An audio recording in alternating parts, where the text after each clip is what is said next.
Madame Boga, Lydia Noël Boga, doctorante en hydrogéologie à l'université Félix Houphouët-Boigny.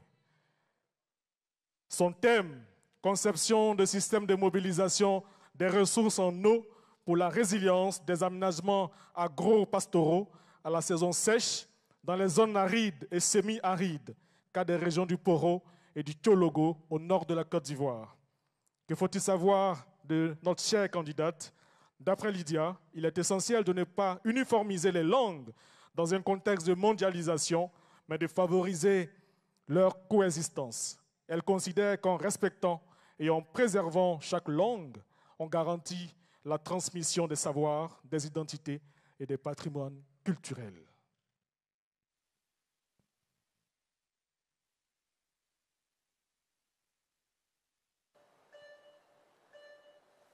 C'est chez nous, oh, moment de joie, liesse populaire, communion de tout un peuple, finale mémorable. Ah, que c'était beau! Ce jour-là, figurez-vous, mesdames et messieurs, était aussi l'anniversaire de M. Yao, époux de ma tante Aya, qui, pour faire plaisir à ce dernier, décida de lui confectionner son repas préféré, du bon foutou mignam accompagné de la sauce guaguassou. Recette typique baoulé, un des principaux peuples du centre de la Côte d'Ivoire. Pour cela, vite au marché chez sa vendeuse de légumes habituelle, puis chez une autre. Et là, surprise, pas de légumes. Renseignement pris, le fournisseur n'a pu les approvisionner à cause de l'avancée de la sécheresse dans sa zone de production. Ah oui, les affres du changement climatique font désormais partie du quotidien de nos pays. Inondations par-ci, sécheresse par-là. Aujourd'hui, intéressons-nous à Dame Sécheresse.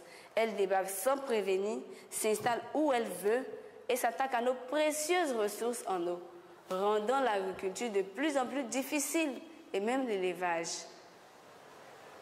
Dans ma zone d'études au nord de la Côte d'Ivoire, elle s'installe pour 7, 8, 9 mois par an. Mais ma thèse et moi avons décidé de changer la donne. Mon objectif est très ambitieux, rendre l'eau disponible pour l'agriculture en dénichant les eaux cachées sous nos pieds. Je réalise ce que j'appelle une radiographie de la Terre, c'est-à-dire identifier depuis l'espace toutes les sources d'eau souterraines. Mais ce n'est pas tout. Sur le terrain, mon dispositif me permet de scanner le sous-sol couche par couche et détecter avec précision la profondeur des eaux souterraines. Et là, bingo! L'eau est identifiée sans aucun risque d'erreur. Il ne reste plus qu'à l'exploiter. Pour ce faire, j'installe des forages. Mais attention, pas n'importe lesquels. Des forages fonctionnant à l'aide de panneaux solaires. Fini les factures d'électricité salée ou les générateurs polluants.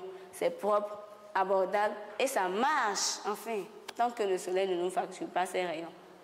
L'eau étant captée, il ne reste plus qu'à la stocker dans des réservoirs, puis la distribuer à travers un réseau de canalisation, puis la distribuer aux plantes à l'aide de simples tuyaux et de vannes de contrôle. Résultat, des plantes verdoyantes en pleine saison sèche. Alors, cher public, imaginez un monde où Dame Sécheresse n'a plus le dernier mot. Avec ma solution, nous pouvons désormais transformer les coins les plus arides en de véritables paradis agricoles pour les anniversaires de plus en plus réussis. Joyeux anniversaire!